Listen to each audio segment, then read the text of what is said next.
I'm about to say something, and I want you all to take a deep breath and just listen.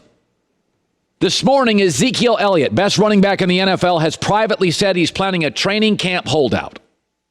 He's got 2 years left on his contract. 2 years left.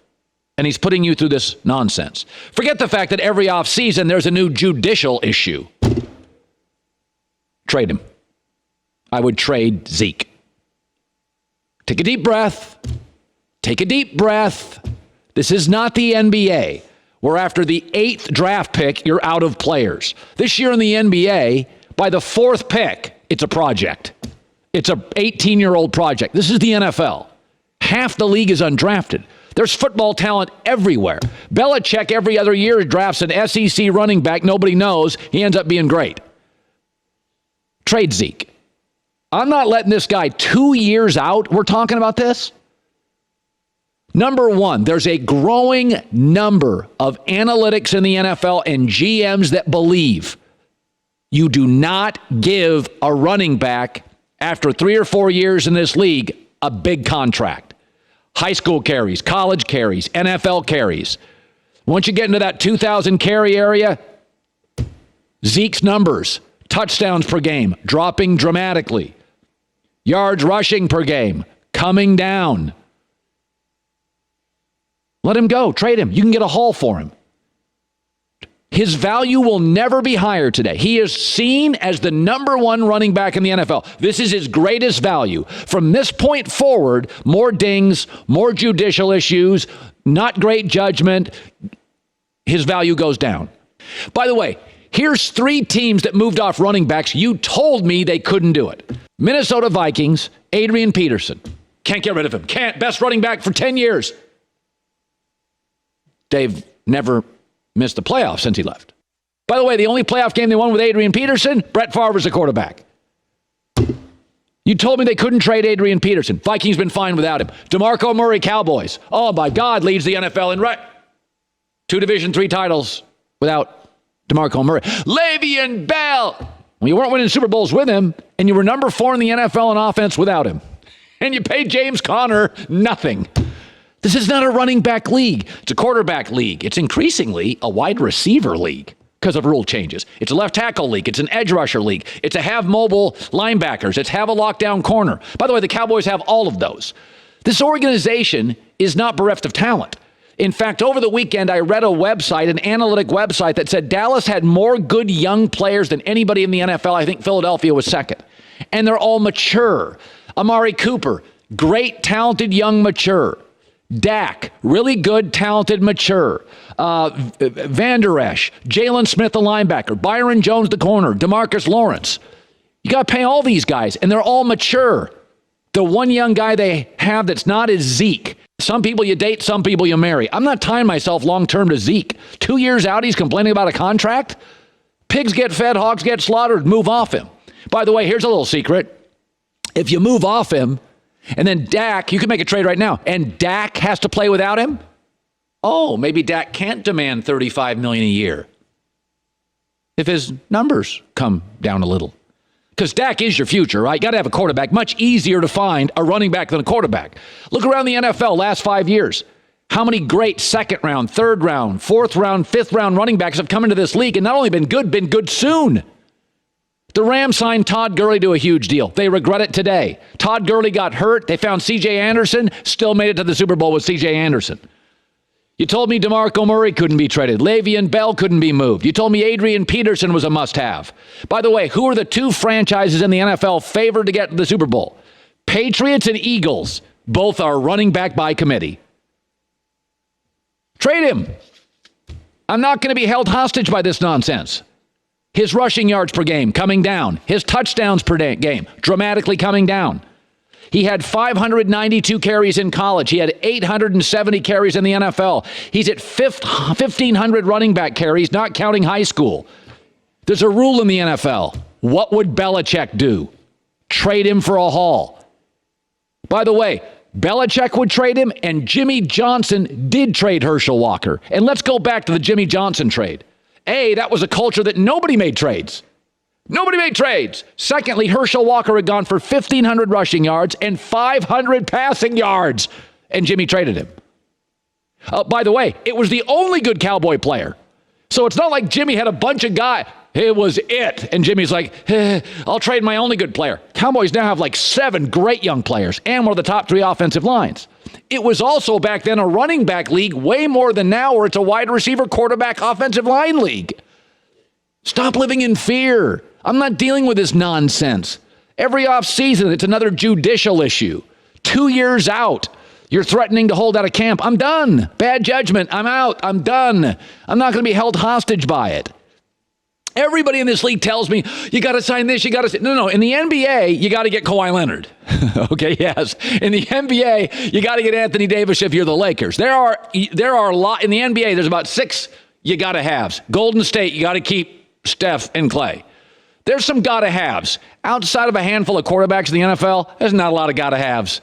J.J. Watt was the best defensive player in this league for about 5 years. His production never equaled wins. OBJ, next to Randy Moss, maybe the most talented receiver in NFL history. His 6 biggest games are 1-5.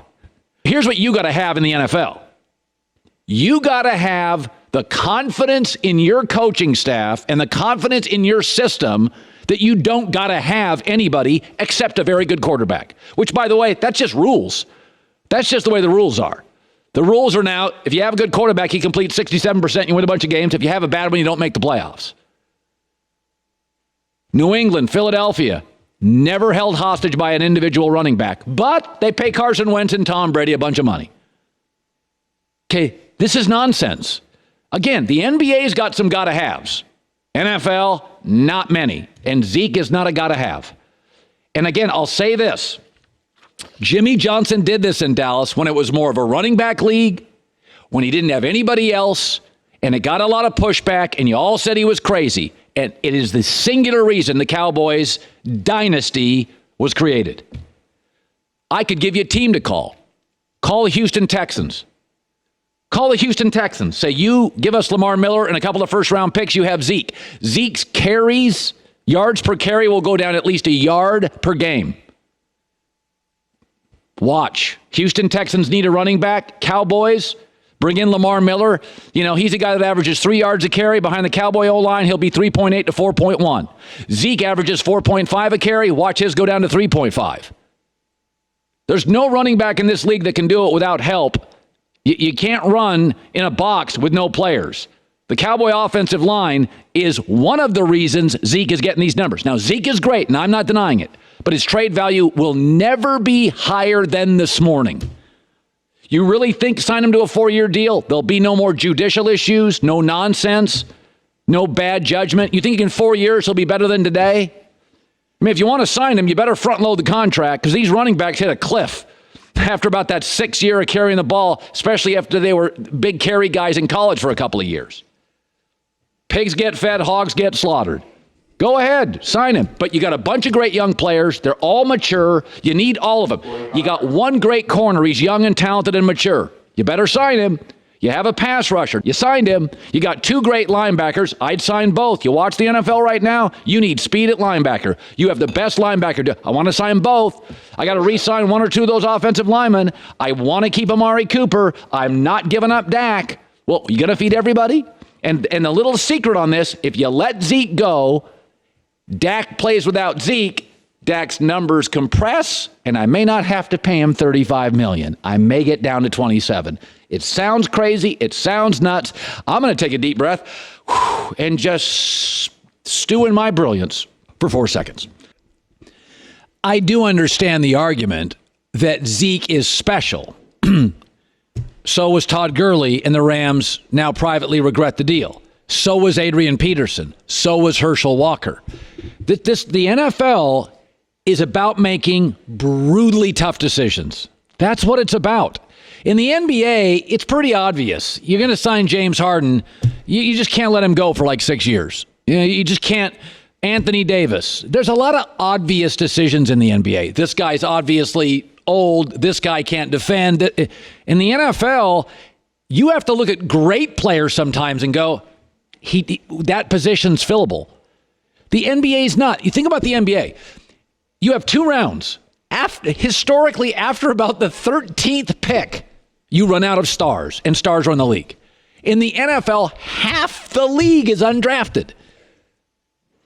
Your brother, Joy, Jason Taylor, where was he drafted? 3rd round. Okay, 3rd round, Hall of Famer. The Chargers once had a draft where they got Antonio Gates as an unrestricted free agent, undrafted, and I think it may have been Nick Chadwick, the offensive lineman. They got 2 players in a draft after the draft was done, and they both became Pro Bowlers. It doesn't work that way. It's not the way it works in basketball. In football, you're making brutally tough choices and letting go of great players regularly. Look what the Steelers did this year. Antonio Brown. It's just like and Le'Veon Bell. And in both instances, they're like James Conner's 70% of Le'Veon, and Juju Smith-Schuster's probably 75% of. That's just the NFL. You got to get comfortable with being. The Colts let go of Peyton Manning. He was still good. Packers let go of Favre. Niners let go of Joe Montana. Those are quarterbacks. So the idea that Zeke, you can't let him go. No, yeah, you can. What are you going to get back? If I can get 2 first rounds and a B-level back, you let him go. And you move.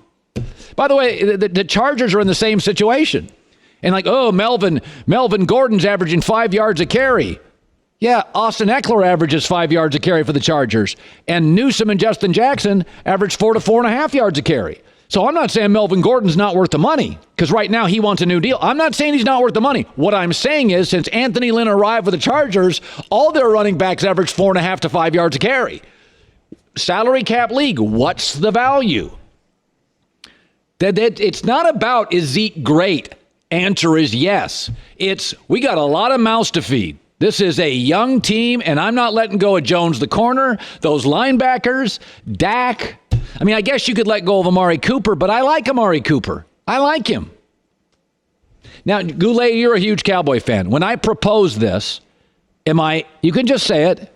I will not dismiss you from your employment. What do you am I loon? Am I crazy? Am I totally off my rocker? Maybe not totally. I agree with you on the value of the running back position, but in one of the scenarios you've painted, they would really not have a running back and potentially not a quarterback for next season. So you just have all these pieces. No, I'd have Dak. That's what scares me. You don't like Dak at all. I don't think Dak is worth the money. I'd rather it go to Zeke. Zeke, you can't argue, is not top 2 at his position. I think Dak, you would have a tough time arguing he's top 15 at his. All right. Just laid it out there. Hey, I feel strongly about stuff. Sometimes right, sometimes not. TJ Hushmanzada will join us coming up. I want to start with something I haven't talked about in about an hour. I try not to be a homer because I'm from Seattle, but I believe great quarterbacks. Carson Palmer's one of these. Cincinnati was a laughingstock. Carson overcame all their issues and made him a playoff team because Carson was great. Seattle was irrelevant my entire childhood. Russell Wilson gets there and changes them.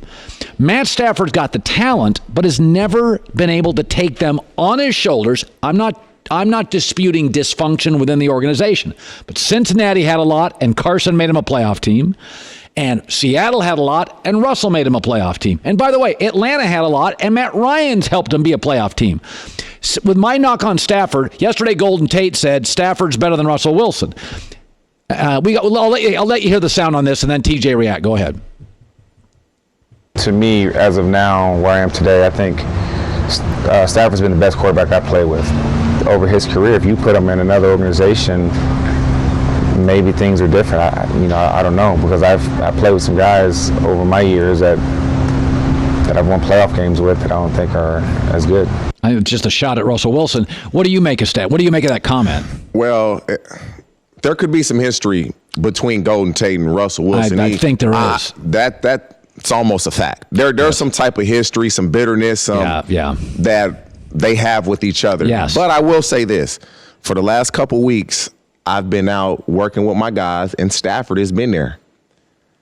Stafford throws the ball, man, very, very, very well. That's never been the issue, He's very accurate. So if you're just talking about a thrower of the football, Golden Tate has a point. Yes. If you're talking overall, that's when you say, come on, Tate, you hating, bruh.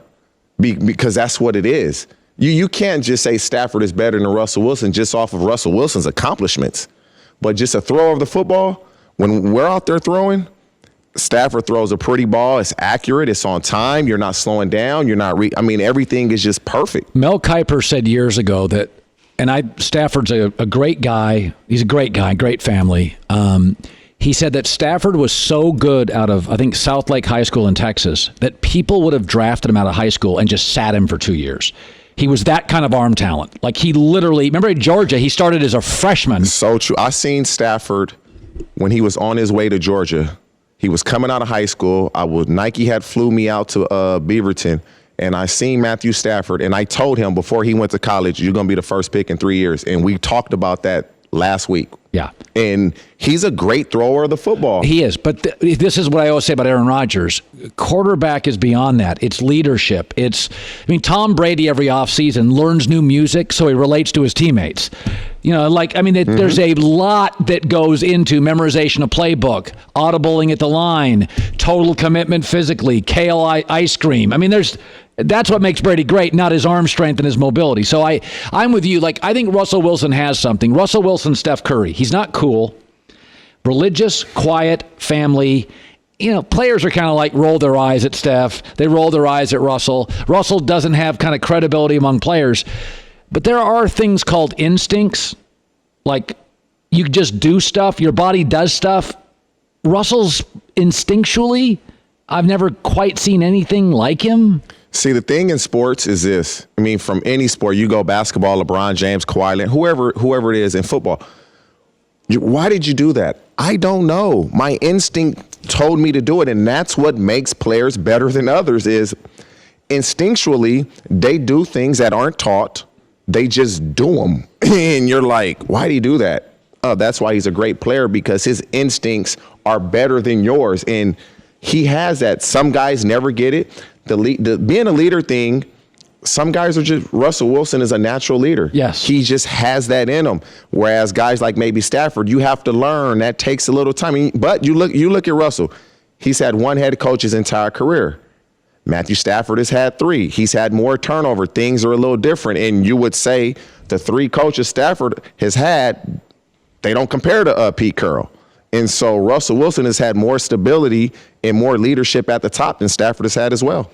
I want to move over to the Madden ratings came out, and they rate quarterbacks. First of all, do players care? Yeah, it matters. I remember one time I got rated and I thought I was low, and I said something in the interview and they changed it. It matters. I used to play Madden all the time. Yeah, players do. I haven't played Madden in so long, but yeah, it does matter. It's like you really disrespect, because you look at the rankings and you say, oh, he's not better than me, really? And so... by the way, they have Carson Wentz at 82 and Kirk Cousins at 81. See, the thing is, though, it's a what have you done for me? Carson Wentz has been hurt, and so it's what have you done for me lately? Aaron Rodgers, look where he's at. What have you done for me lately? You're not taking all those quarterbacks in front of Aaron Rodgers. At least I'm not if I'm a receiver. If you were a GM today, so you're building for 5 to 7 years, would you take 35-year-old Aaron Rodgers, who's increasingly brittle? Would you take him over Mahomes, Andrew Luck? I wouldn't. No, not those 2 guys, because he's 35. And there you go. They have more of a ceiling. So put up the 3 guys. I said this morning, if you told me I was a GM, here's what and I'm building my franchise, so I have to consider 4 things at quarterback: age, talent, injury history, and leadership. These are the first 3 guys I'd take. Now, Luck, injury worries me, but here's the thing. I know going forward, TJ, they have the best young offensive line and the best tight end group in the NFL, and Frank Reich teaches get rid of the ball fast, so Luck didn't get hit last year. So I feel safe next 5 years with Andrew Luck. I would take Mahomes 1, Russell 2, and Luck 3. I would put a question mark on Andrew Luck just because of his injuries, but if everybody's healthy, then you're right. Looking at that list, I think they kind of hated on Ben as well. I think Ben should be higher on the Madden ratings as well. I think Ben is underrated, man. Well, he's old. He has a little issues with the leadership, but yeah, little. You talk about him playing on the field, he's underrated. He's underrated. What do they have him here? They have him in an 85. They have him lower than Matt Ryan. That feels underrated to me. Big Ben is he's better than that. Yeah, he is. By the way, sounds crazy. Sometimes I say stuff sounds crazy. But the NFL is not the NBA. In the NBA, there's just certain guys you got to keep. They just do stuff you can't get rid of Klay Thompson. 6'5", shoots threes, you got to sign him. Take away a handful of quarterbacks. The NFL's always been about, sometimes you have to let go of great players because salary cap, we've got a young guy that's 85% of him. Our offense changed with a new system. This tight end doesn't work with this coach. I would consider Zeke now 2 years out is privately telling people I'm going to hold out. 2 years out. Also, I have to deal every offseason with a legal issue. I'd move him. I would not. The only thing that concerns me is what you said, the legal issue. Like the thing with the security guard, that's not a big deal. That's happened a lot with many of athletes before cameras were everywhere. Yeah. I didn't think that was a big deal. You don't know what was said. Dude is making a big deal. He bumped you. Get over. Like, come on, man. He didn't assault you.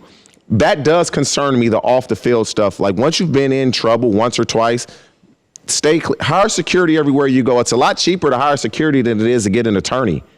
Hire security. You're going to spend more money on an attorney when you get in trouble. You could get a haul for Zeke.